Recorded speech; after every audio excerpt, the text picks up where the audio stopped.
Charlottesville Inside Out is made possible thanks in part to its patrons, committed to supporting the people, places, and quality of life that uniquely define Charlottesville and its surroundings, and by viewers like you. Thank you.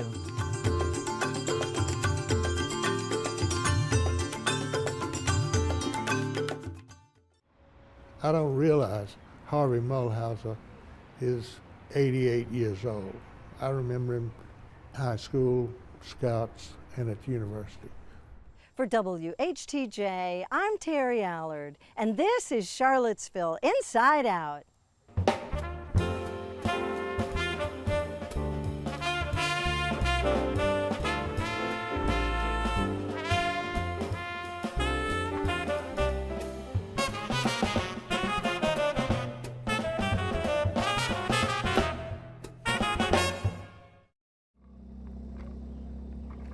Good job keeping the blades just really close to the water. You only need an inch off the water there. Today we're going to learn about a group that provides organized instruction and participation for people of all levels of experience in an exciting Olympic water sport dating back to ancient Egyptian times. Join us as we visit the Rivanna Rowing Club. Come on.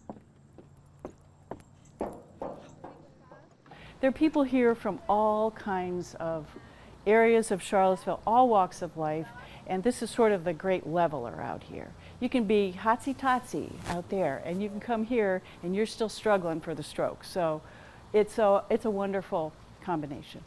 I'd say the most challenging part of being a sculler is that you only have yourself to blame if things don't go well. You can usually figure out what's going wrong. If it's not set right, or you're a little off balance, you're not going as fast as you want to go. As I like to say, my boat is a lot faster than I am. So John, what's involved in the sport of rowing? How does it work?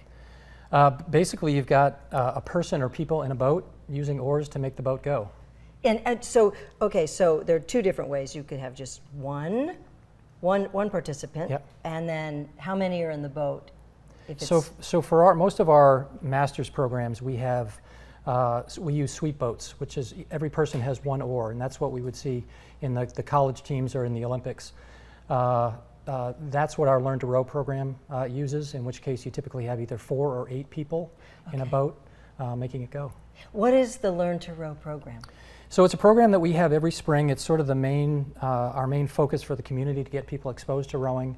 We have a couple of sessions, both morning and evening, where people who've never done this before can come out and learn to do the stroke first on a rowing machine, and then ultimately end up in one of these big boats doing it themselves. Come on, exaggerate it.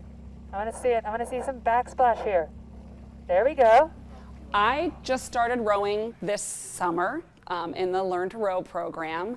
It's a lot of multitasking. It's pulling in a certain direction and turning and doing this, and it's hard.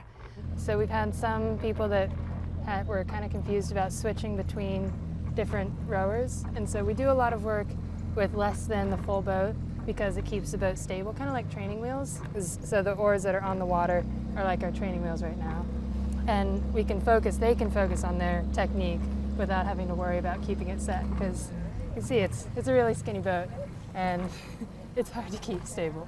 The cool things about the boats is that they're razor thin. You're on the water and you're going left and right a whole bunch, so keeping it balanced is important.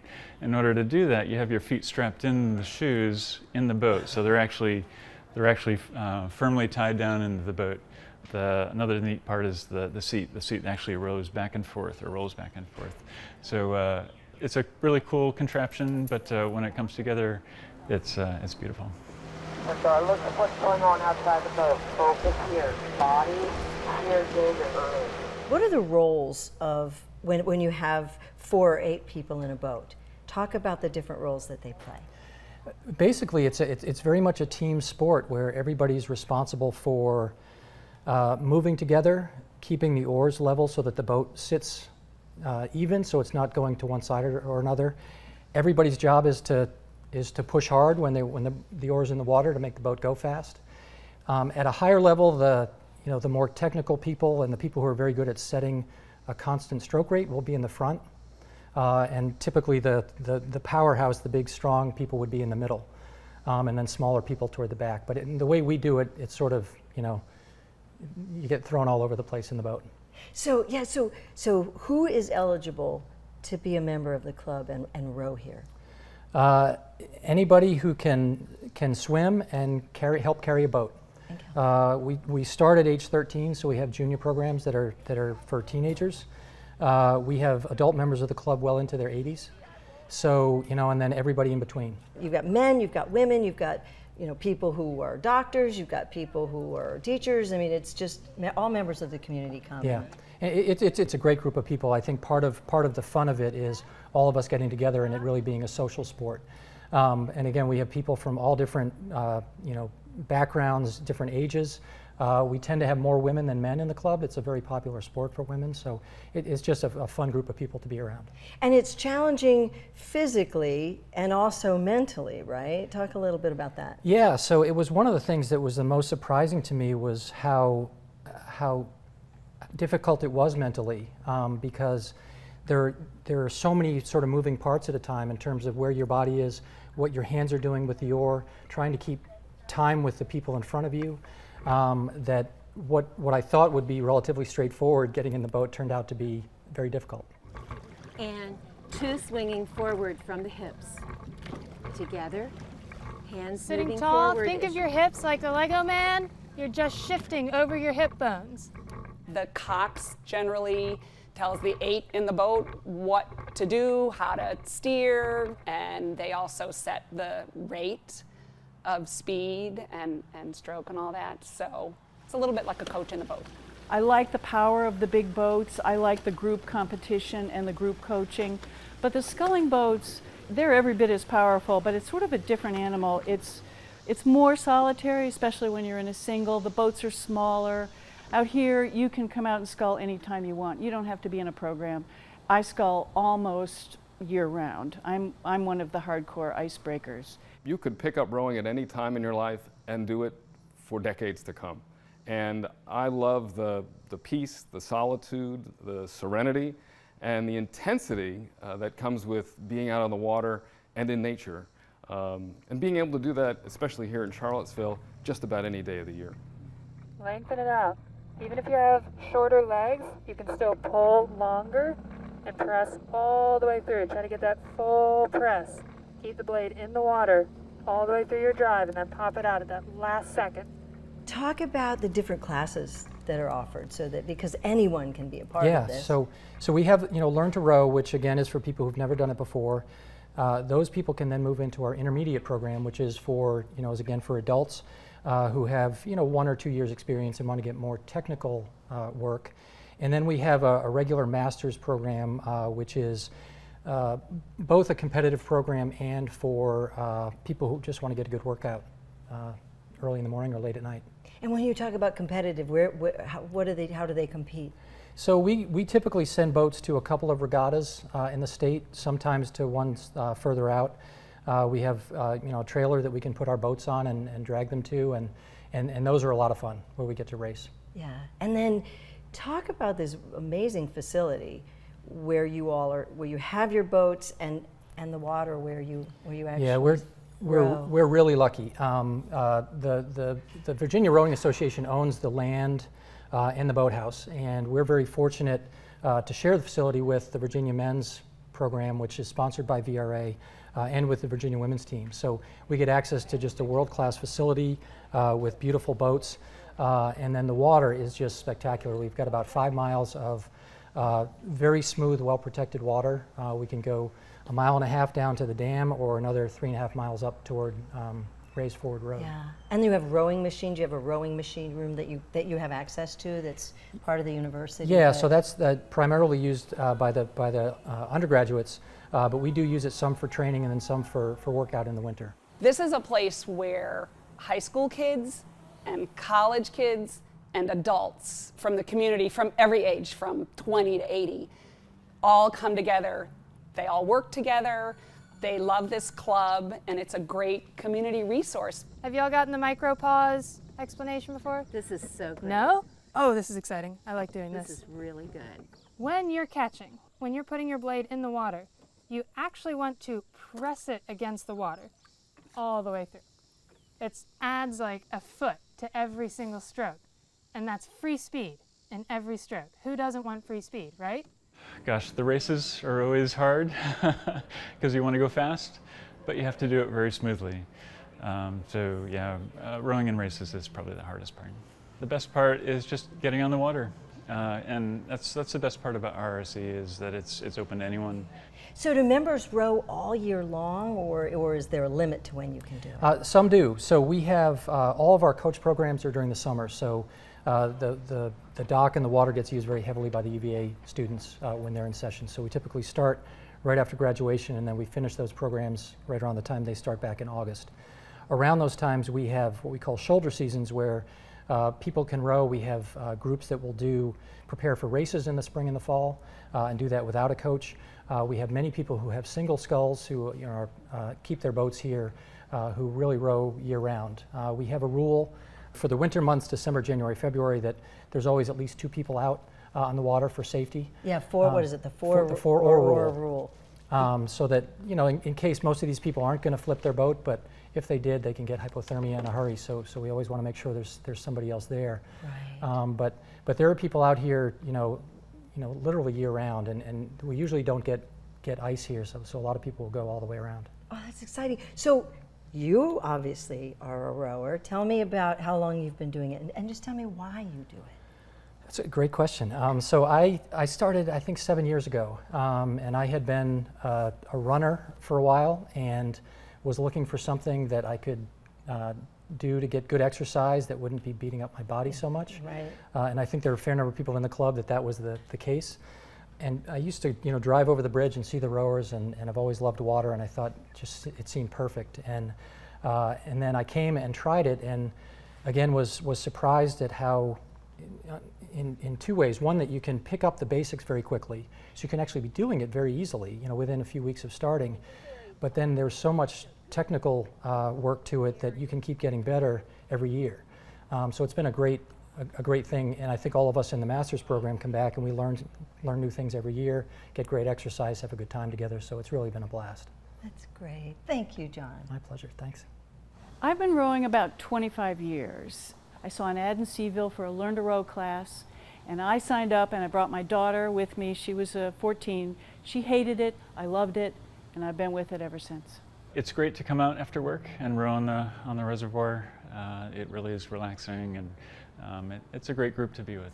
It's really some of the best water on the East Coast for anyone who wants to row, and it is amazing that we have this here and that it's essentially open to the public. I really have enjoyed it. At first, it's a little frustrating, but once you get into it and you keep it up and you really keep going, you learn a lot, and it's challenging every day, and there's kind of new successes every day with it. Nicely done, guys. I think we're going to have a camera crew on you all every single practice because this is the best rowing I've seen, in weeks. Great job. Catch. All right, I'm going to call it 5 strokes. Catch.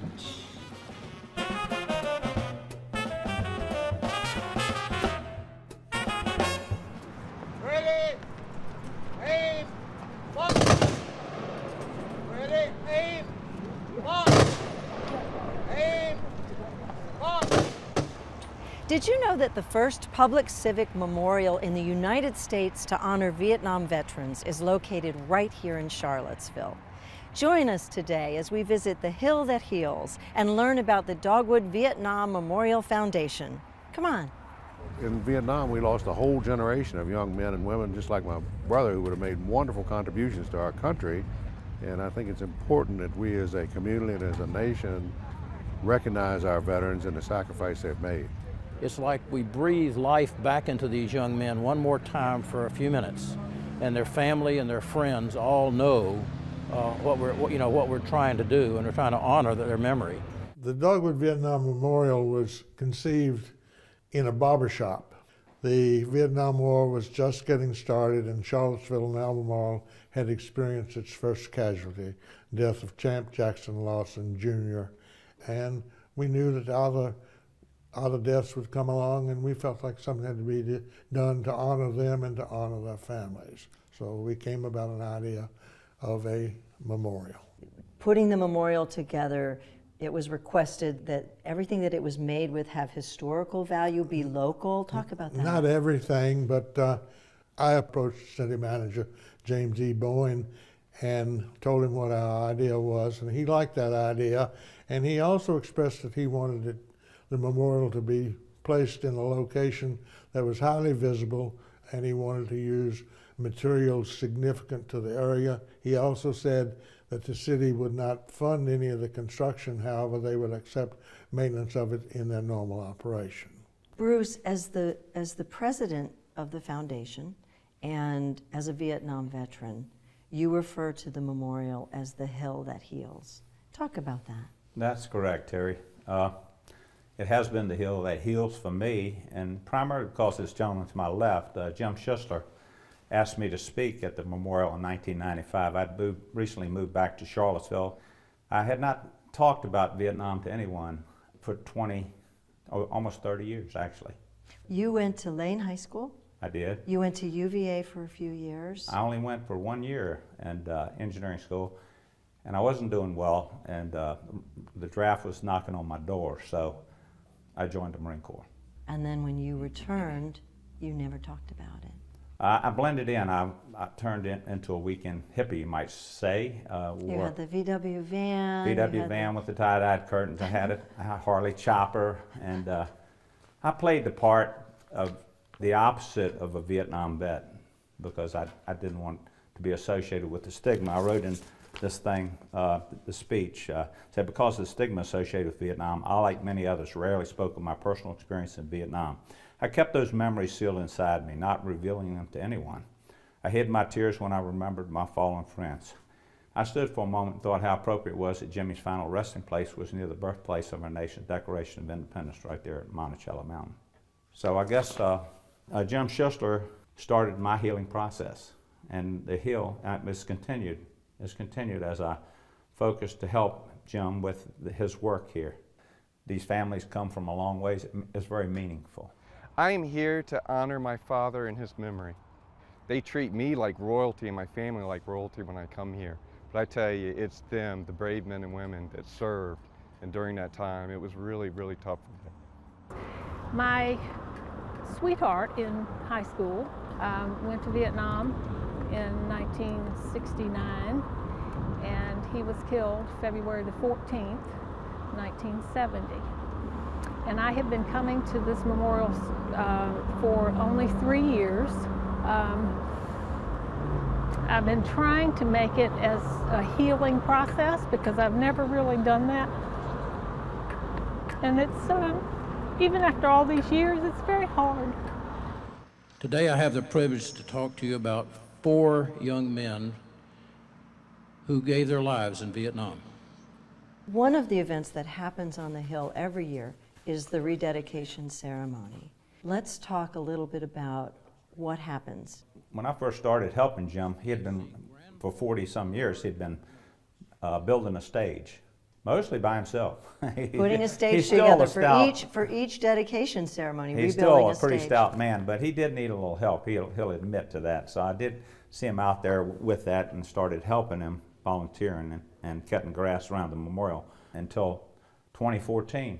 Yes, when the extension of McIntyre Road and the ultimate interchange redesign finally came about with the need more pronounced than it had been, and funding finally becoming available, I was asked to join, and I asked Bruce to join with me on that advisory committee. And we worked for about 5 years, but our real purpose, Bruce's and mine, was to preserve and to greaten the Dogwood Vietnam Memorial, mostly to preserve it. Now, Jim Carpenter, let's talk a little bit about how it has changed over the years. It really has changed, especially with the new road going around. But talk about what the memorial looks like today. Oh, absolutely beautiful up on that hillside. You know, when we used to go up there for the Dogwood Festival, the young ladies would have heels on and would basically aerating up there on the hillside. It was very steep, hard to get to. But now it's flat, it has concrete, it's just beautiful up there. But when it came to these plaques, we actually can tell about who this person was. I had a first cousin that was killed in Vietnam from Barbersville, Virginia. I really don't know who he really was. And all I know, there's a marker there in Barbersville. And now when people come up, they can read a little bit and say, there's a photograph of the fallen on there. We could describe what their dash is about between their birth date and their death date. We do remember Oscar Matera, who was a POW-MIA. His plaque is the only one that's not behind the wall. It is over by the POW-MIA flag. Well, and that reminds me of something you said earlier, Jim. You had a relationship in some way with at least 9 of the 28 9 of those. veterans. One of them was Harvey Mulhauser, who was a year and a piece ahead of me in high school. He and I were both Boy Scouts together. This changed the lives of so many people in Charlottesville. I knew about 4 or 5 of the guys myself at Lane High School, and of course at UVA there were 8 people from UVA, ROTC. That, you know, the draft was in effect, and you know, it's interesting that out of the 58,312 that we lost in Vietnam, 3 times that many Vietnam vets have committed suicide since then. It is very important to have a welcome home parade. These men are in their late 60s and 70s, and they finally feel like they did something honorable for our country. And they are just a very special breed of people that love their country. They fought for their country. They did what they were asked for, and we need to support them, even if it's 50 years later. I think it's very nice to do this, and it's recognition that, you know, the Vietnam veterans were probably really due. And it's changed a lot to what it used to be, because, you know, today people come up, you know, and thank you for your service, and, you know, a number of years ago that never happened, you know, and for whatever reason, I don't know. It's unbelievable after 50 years, so I really enjoyed myself. Yeah, I didn't think this day would ever come. We just recently had a parade, and Jim is responsible for getting the Dogwood Festival to actually make the Vietnam veteran the honorary Grand Marshal. And even though a lot of Vietnam veterans didn't come forward and get in the parade, they were well represented. Yeah. Jim, you had an email from someone after, from a family member, after the parade. I posted on Facebook just a thank you to all the folks who participated, the Boy Scouts, the Girl Scouts, for passing out over 3,000 flags. And I got this note back from a lady who says, I was so proud of all the vets who were in the parade today, my husband being one of them riding on the float. I always felt when a Marine in full dress blues walked up to him and shook his hand and said, welcome home. Talk about why it's so important to continue with this healing process. They didn't know what PTSD was when we came back. It was not addressed at all. We were just, one day we're on a battlefield, 24 hours later, we were back in the world, we called it. We're the round-eyed girls, and quite frankly, we just didn't know what to do. We didn't feel comfortable. I didn't really want to be there. I didn't want any welcome home. I didn't want my parents or anybody to throw a party for me. I left, and I'm still feel like I'm healing. PTSD hit me hard, and it's been a process, and I thank this gentleman for that. My wife may disagree, but I think I'm getting there. But you have part of the foundation is the camaraderie, bringing families together, bringing the community together to try to understand this war and that experience better. Sometimes it's hard to do business for the foundation meetings because we get to these relating experiences, not battle stories particularly, but experiences. So it's important. And I think it also is important to note that a great number and a vast majority of these Vietnam veterans have come home and been very, very successful in business, in professions, and whatever. So it's a whole lot of good is coming out of the Vietnam veterans. Our Vietnam Memorial is dedicated to all who served their country in Vietnam, and in particular those that gave their lives in that service. We're just hoping that families will take a few minutes with their children and say, there was a war once, and these folks sacrificed for that. They did what they thought was the right thing for our country and served. Someone asked me a few years into it, how long will this memorial rededication last? And I said, well, until the war is over, or maybe a few years after that, 3 or 4 years after that. I was totally wrong. It's going on from when I was a young man to this period of my life, and it's still going on. And I'm lucky to be a part of it. God and the soldier all men adore. In times of trouble, and then no more. For when the war is over and all things are righted, God is forgotten and the old soldier is slighted. Let that never happen to these young men and to all the other young men and women who are serving our country. Semper Fidelis. Hoorah.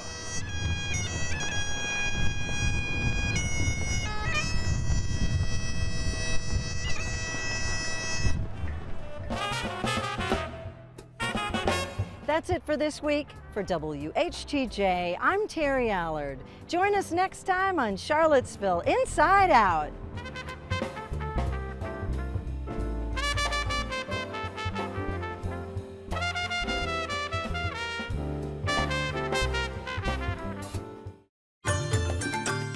Charlottesville Inside Out is made possible thanks in part to its patrons, committed to supporting the people, places, and quality of life that uniquely define Charlottesville and its surroundings, and by viewers like you. Thank you.